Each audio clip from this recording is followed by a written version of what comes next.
Let's see how to insert an arrow with text in Microsoft Word. So first, we want to open Microsoft Word. And as you can see here, we have our document ready.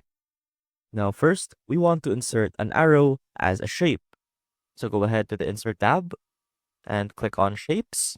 And make sure that you click or select an arrow from block arrows, since that will allow you to have some space to put your text in between. So we go ahead and put this right arrow, resize it. Now let's change the shape fill, or if you want to, you don't have to change the fill of the shape. So for now, I'm changing it to no fill so we can really see the text.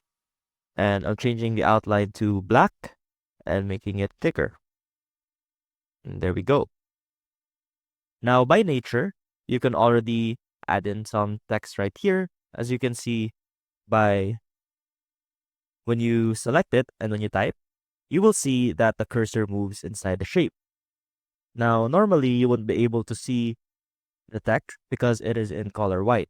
So what you want to do is to change the text color by going over to the Home tab and clicking on this right here, which will change it to black.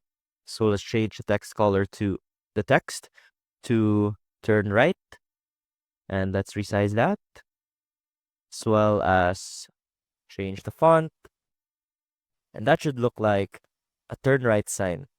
And that is how you put text inside of an arrow in Microsoft Word. See you soon!